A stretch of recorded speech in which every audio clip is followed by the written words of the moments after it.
ይኸውልህ ወንድሜ 10ን ብታባር አንዱን አትይዘውም። ደግሞ እህትም ባይኖር እናት ይኖርሃል። ሴት ልጅ ላይ ግፋት። ሁለተኛ ስልክ ላይ እንዳትደውልልኝ። አንቺ ሚጣ ማን ነው ከጊዜ ውስጥ ብር የወሰደው? ምን ያስጨውሃል? ምን ነው የተቀባሽው? የሞተር ዘይት ፌስ ማስክ ነው። ዛሬ በጣም ከባድ ነው፣ ቀጠሮ አለብኝ። የት ልትሄጂ? አርፈሽ ተቀመጪ። እንዴ ስሜ ሚጣ ሲሆን ጻና እንደ ይመስላችሁ 25 ዓመቴ እኮ ነው። አንቺ ነግሬሻለሁ፣ ስርዓትሽን ያዢ። እግርሽን ነው የምሰብርልሽ። ይልቅ ጥሩ ምግብ ሰርተሽ ስራ ቦታ አምጪልሽ። ጩፍ ሁልጊዜ ቃኘዋል። ሄሌኒ ፍቅር ወጣሽ ማለት ወንድም ያን ስራ ዞይ ነው። ቀጠሯችን ከሰዓት መሆን ይችላል። መልካም እሺ።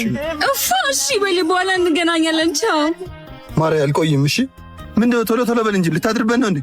ይሄው እሺ ጨረስኩ። ቶሎ በል ወይ ማሂ። እኔ ቆንጆ ይሄው ብራዘር አልቋል። እቺ ነበር የተላቀቀችው። የታወሰኝ አንዴ መልሼ ደውልሽ ማርያ። አንቺ ልጅ በዚህ ስልክ ሁለተኛ እንዳትደውይ ያላልኩ? አንድ አናግረኝ እወድሻለሁ የምትለኝ ስትል ነበር። እሳትና አንዴ ከሞቁት አመዱን አይቆጥሩትም። አዎ ውሸቴን ነው። ቻው። ምን ነው ታዘብከኝ እንዴ? ኧረ ምን ላድርግ? በዙብኝ ወንድሜ ዛሬ እንዴት አይነት ቆንጆ ምግብ እንደሰራልኝ ማሬ። ሆኗል ነገር ቢኒ ትተዋወቃላችሁ? ፍቅረኛዬ ነው ታውቃለች። ወንድሜ እሱ ወንድምሽ ነው እንዴ? አዎ። ቆይ ምንድን ነው? ወይኔ ተበላው። ከብዙዎቹ መሀል ለካ እህቴ የነበረች አንዷ።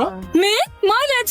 እህቴ ተርፈሻል፣ እሱ አይሆንሽም። እኔ አንድ ብሎን እስክፈታ ስንቱን ሴት ሲያስለቅስ ነበር።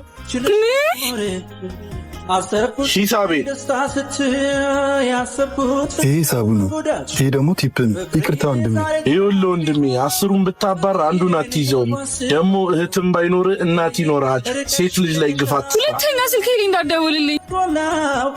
ይሄ ደግሞ እኔ የሰራሁበት ይበቃኛል። ቢያንስ ፈጣሪ ቅር እንዲል ይሄን ለተቸገሩ አባቶች አስገባ።